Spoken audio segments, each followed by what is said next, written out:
वंदे मातरम। मैं हूं विनोद कुमार शुक्ला। अड्डा पर आपका स्वागत है। दिसंबर 2025 में सोनम वांगचुक को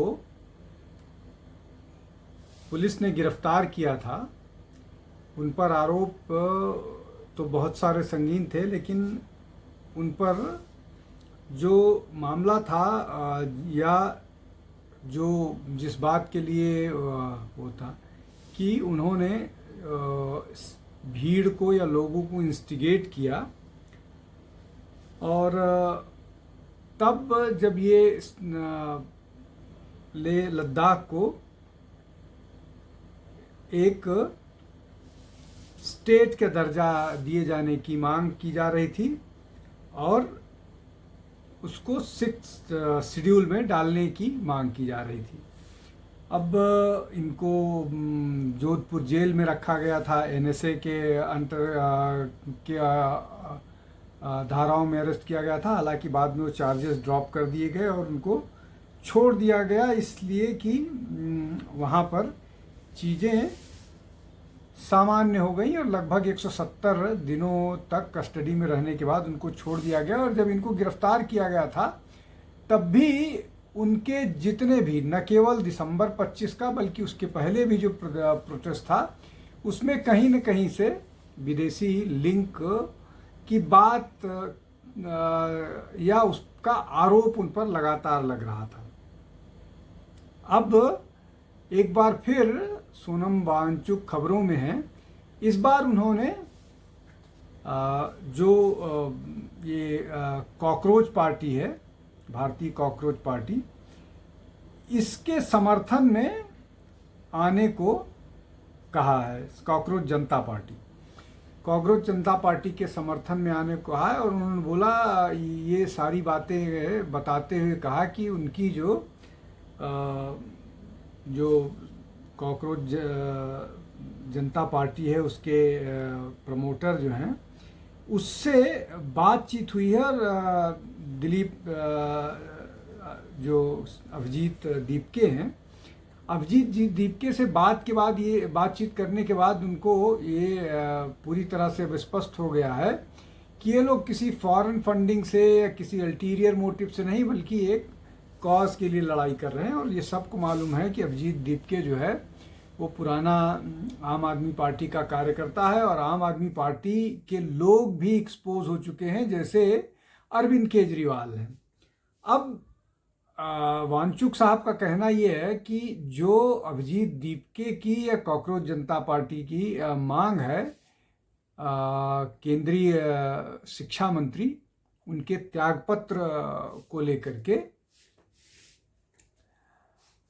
और उस समर्थन में एक धरना प्रदर्शन जंतर मंतर पर 6 तारीख को किए जाने की तैयारी है। और इसके लिए अभिजीत दीपके जो हैं वो अमेरिका से आ रहे हैं और यहाँ पर लोगों को इकट्ठा करने की उनकी योजना है। अब योजना जो भी हो, लेकिन महत्वपूर्ण बात यह है कि वांगचुक साहब ने बातचीत से ही उनको इस बात का एहसास हो गया कि जो दीपके साहब हैं उनका इंटेंशन बहुत प्योर है और उस प्योर इंटेंशन के साथ ही वो राजनीति यहाँ करना चाह रहे हैं।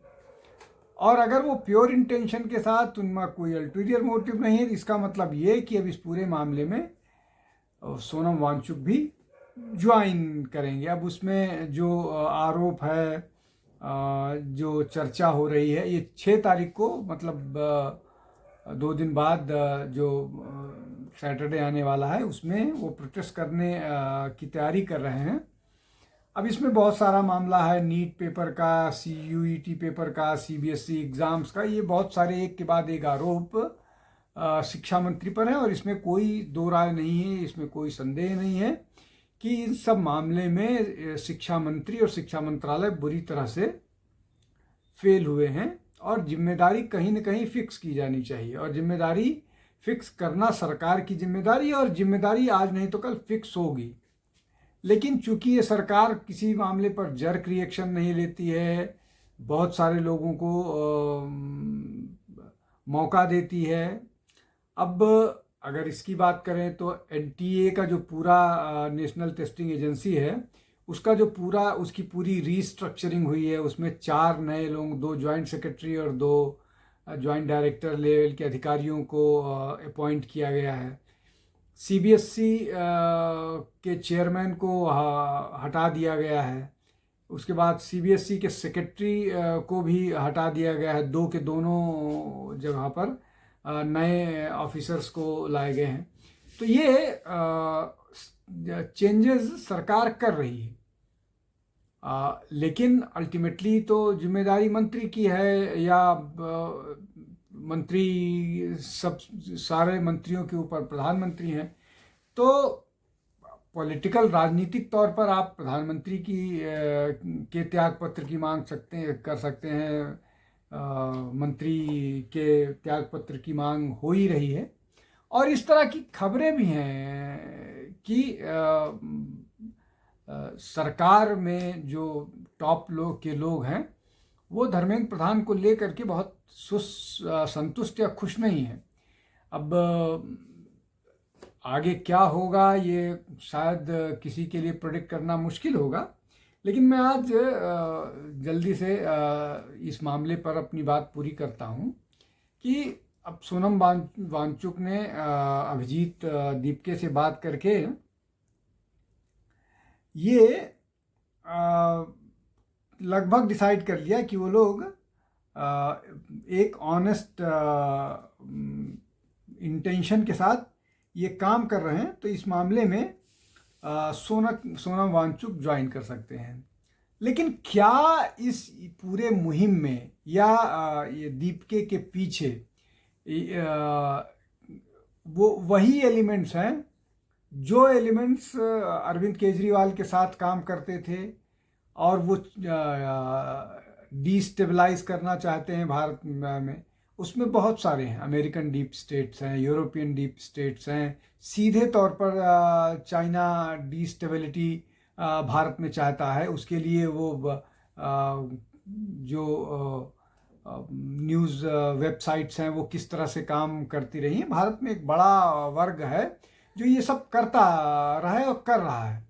तो क्या एक बार फिर भारत में वैसी स्थिति पैदा होने वाली है जहां पर कि डीप स्टेट इस तरह के लोगों को संरक्षण देगा, फिर लॉ एंड ऑर्डर का इशू पैदा होगा, फिर लॉ कार्रवाई होगी तो उसको सोशल मीडिया पर फैलाया जाएगा, बिखेरा जाएगा, और एक बार फिर एनार्की देश में फैलाई जाएगी।